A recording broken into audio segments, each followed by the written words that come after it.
Hey guys, how's it going? Hope you're doing well. Today, I want to have a conversation that I've been wanting to have for a while, something I've been debating in my own gameplay, and especially in light of Tier 10 apparently coming soon with all the rumors that everybody has going on. I think this is a really relevant conversation for right now and something that's going to be really important for my decision making in the coming months, if and when Tier 10 does drop. So I'm just going to talk through a few things, and I want you guys to weigh in with your thoughts on what you feel is the most important element to what I'm going to talk about. So there's four things basically that are contributing factors to this conversation. So what I want to talk about is which items I should be crafting when Tier 10 comes out. So obviously, as you guys know, I'm free to play. And so the items that I'm crafting is more limited. I don't have guns, I don't have crossbows, like I don't have the worker items, and also I don't have pack items. So I think there's four things mainly that contributes to making a decision on what I'm going to craft in the end. So obviously the first one, which is going to be player specific, is which items that you have ascended, because any of the ones that I already have ascended close to 27 stars, then those ones are probably going to be the best choice because it costs me less shards to get them ascended. Right? So that's a player specific one, but I think there's three other scenarios that you really have to think about in terms of what is going to be the most profitable item. I looked at two a lot when Tier 9 came out, and this is kind of how I made my decision on the four items that I was going to craft. Those four items are the ones that are ascended are the four items that I had. So as I always talk about, that was my crafting rotation with the four different types of resources. So there was two things that I looked at.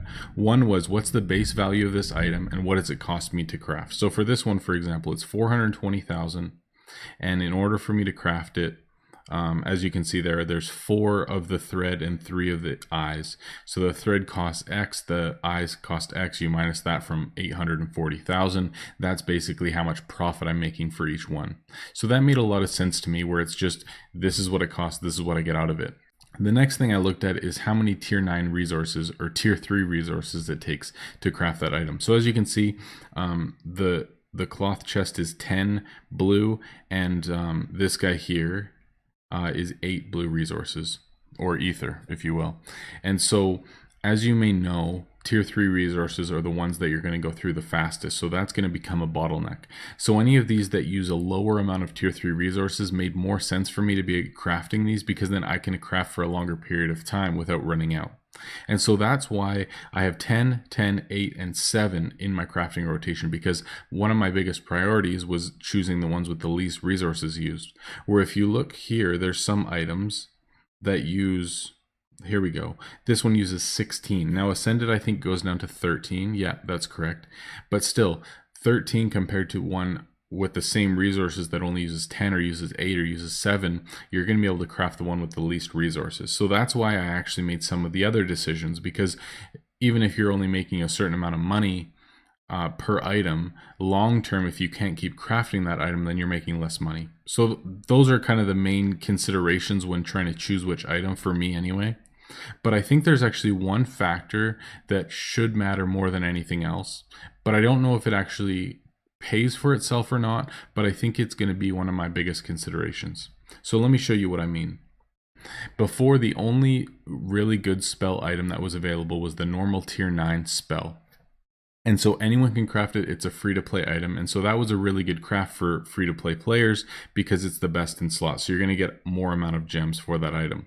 But let's look here now and see a new item just came out within the last couple of days that released this item. So as you can see, it's 900 gems compared to the other one that's 200, and probably eventually, because the other one, the old one, is not best in slot anymore. It's not the best item for heroes in the spell slot, that this is now not going to be a valuable craft anymore.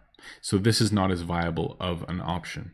If we unequip the boots and we look at all of the boots, so with no enchants, let's just go legendary item. It doesn't even matter tier. As you can see, there's only one Tier 9 item, and there really is no other options for good boots with any additional stats. Like there's not defense and health or defense and attack or something. It's just, that is the best in slot for this type of item. So that's why I've been saying the boots are actually my most valuable craft right now. It's not the highest gold value, and it may not be the highest profit margin, and it may not be the lowest in terms of usage of tier 3 resources, but this one sells for 468 gems, whereas I only get 75 gems from this because it's not best in slot. So there's a pack item that has better stats, this one here. It has better stats. It has attack and defense rather than just defense. So that means that the item that I'm crafting is only worth 75 gems, whereas as you saw, the boots are worth 460 gems. So that's why I think actually one of the biggest considerations in the future when tier 10 comes out is actually looking through each item type and figuring out which ones the free-to-play item is still best in slot. As you can see here, Spellblades, obviously you can put some different items in every slot. So it's going to be easier to find a best in slot item that's a pack item. But something else like this this Geomancer, for example, there's some slots that you can only use spell or only use bracers. Like there's something really specific that has to go in that slot. So different heroes are different, obviously. But let's look at this slot as well. The Drakeskin gloves, the tier 9 gloves, are far and away the most defense that you're going to get.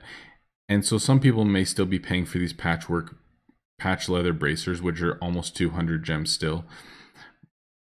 But there's no other high tier rare item, like a pack item, that people are paying a lot for. And so this normal free-to-play craft is still 350 gems.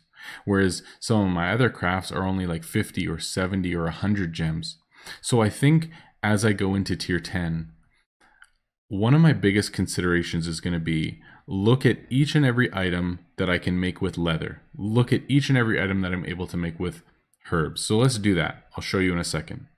Okay, so as you can see here, I've bookmarked each of the blueprints that uses iron and steel. So these are all of the normal free-to-play, non-pack, not Lost City of Gold, like just the normal blueprints that anyone can get in the game that are tier 9. And so when I look at these items, I know that there's a few of them that there's far and away better best in slot items that are from packs or something like that, where some of these are worth very few gems. And there's one or two in here that I know are worth a lot more. For example, these boots are worth a lot more. So when I look at all of these items, when tier 10 comes out, let's say it's all the same items and I've got these 8 to choose from. I'm probably going to look through and say, okay, which one of these is still worth a good amount of gems if I craft a really rare item? And then once I figured that out, if let's say there's 2 of them, then I can decide, okay, which one uses the least tier 3 resources? Which one has the most profit margin? Which one rounds up when you double enchant it? Like all of the other elements. But I think, and I may be wrong, and I want you guys to weigh in on this. What do you think if the first consideration for all of these items is how much is a legendary worth? And is it still best in slot? Because if you look over here at spell item, this one used to be the best in slot and it would sell for a lot of gems. And this was the best herb craft for free-to-play players by far. Like not even close. I just didn't have it ascended, so I wasn't crafting it a lot. But this was by far, in my opinion, once they changed over the resource requirement from leather to herb, this was the best one. But within the last 2 days, this all of a sudden is worth half the gems that it was. And it'll probably continue to go down because now there's a better item out there. And so probably over time, there'll be a replacement for best in slot for every single type of item in the game. But for now, there's still going to be a few items here and there that don't have a best in slot and that free-to-play players are still able to craft. And so I don't necessarily know the correct answer at this point, but I do want to start that conversation. Obviously, when tier 10 comes out, we're going to do a lot of videos and content like looking at each item and figuring out what, in my opinion, is the best craft for players who don't have all the specialty crafts and stuff like that. Like just figuring out, oh, there's some thunder. I don't know if you guys can hear that. Just figuring out, in my opinion, what I think is the best option for us to be crafting. Not that I want all of you to craft the same thing as me, because then my stuff's less valuable, but you know what I mean. Like I want to be able to have those types of conversations and figure that out. So that's pretty much it today. When we know more information about when and if that is coming out. Of course, there will be lots of stuff coming your way, and as well, my computer should be here maybe by now. I don't know, I'm away this weekend, so we'll see, but I'm excited for the new setup and excited for lots of content coming soon. So anyway, guys, thanks so much for watching. As always, I really do appreciate it, and I will talk to you guys soon. Peace out.